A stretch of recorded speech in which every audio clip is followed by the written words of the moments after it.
The film, Maya Angelou and Still I Rise, starts out with a quote.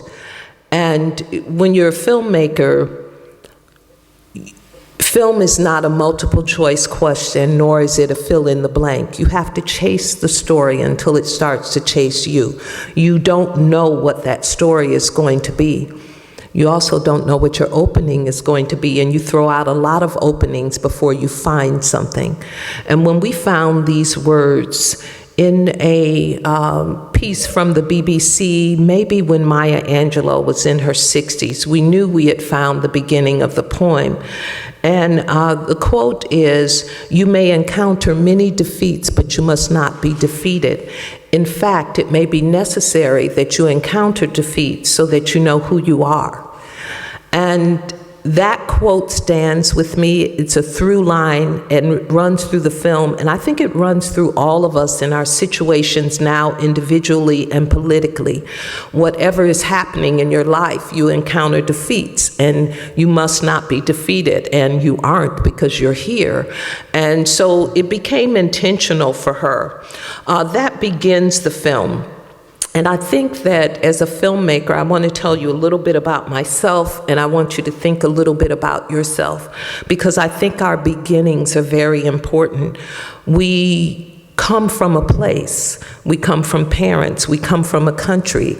We have intention in our very spirits. And so when I was a young girl, I lived in a poor town outside of Chicago. It was 4 blocks by 9. We had chickens on the block, and we didn't know we were poor. I had a mother and a father at home, and I thought everything was the best. But I loved to read. And I would go to the library, and it was in the basement of the village hall, and on one side was a jail, and on the other side was the library. Now, there was probably only town drunks in there, but everybody would say, "You're gonna go to that library? You know the jail is right there." So you really had to be, you had to have something in you to go in there and get your book. And so that was me at 10 going in there to get a book. But when I got there, all I saw was Pippi Longstocking, Encyclopedia Brown, and Little House on the Prairie. And I ate them up like chocolate. I mean, it was wonderful stories to me. And then one day I saw I Know Why the Cage Bird Sings. And on the back of it was a black woman. I hadn't seen that before.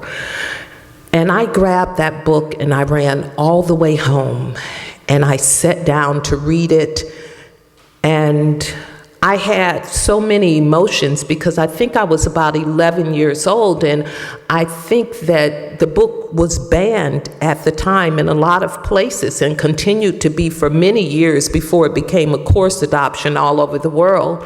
Go figure, that's how life happens.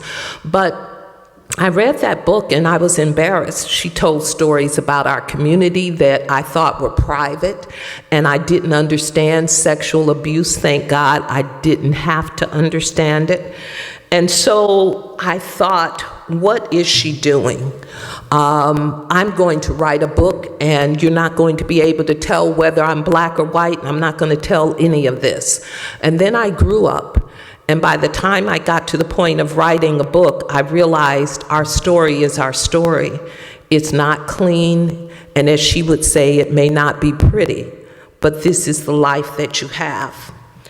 That also began my being prepared to become a filmmaker, was reading, wanting to tell a story. I, in a lot of ways, feel as though I'm that African griot that you see in Roots that sits by the gate. I think if that person were with us today, he or she would be a filmmaker or a novelist, because what you're doing is you're telling the stories of the community and of the country. And you now use pictures to tell the story. Telling a story in pictures is really an interesting concept. I mean, we've passed the town crier. I started off in radio, and I loved reading books. Well, anybody here, if you hear Thriller, you see Michael Jackson now. But prior to that, phenomenon of concretizing work with pictures, every individual would pick up a book and have their own personal frame of reference in their story, and it's the same in radio. You hear the voices and it becomes theater of the mind. When you add pictures to that, you are concretizing a poem or a situation. And so there's a risk there, and you really want to excavate the truth. And that's what documentary filmmaking is about. It's about an excavation. All history is revisionist, the way that you remember it. One of the things I remembered which helped me to want to become a filmmaker was when I was reading history, I was not in the book. I'm looking in the book, and my mother and my father and my family was not in the book. There would be a little paragraph on African Americans. And then I began to think, if I'm missing, who else is missing? Is this the truth? And so it was not true for me. And as I began to listen to the older people in my community and heard their stories, I thought, well, where are they? How can they be told? And so I became a filmmaker, and I told the stories, stories that were a bit more obscure than this one. African Americans in architecture, that Paul Revere Williams would have to learn to draw upside down because he couldn't be on the same side of the desk as white people who wanted their homes built.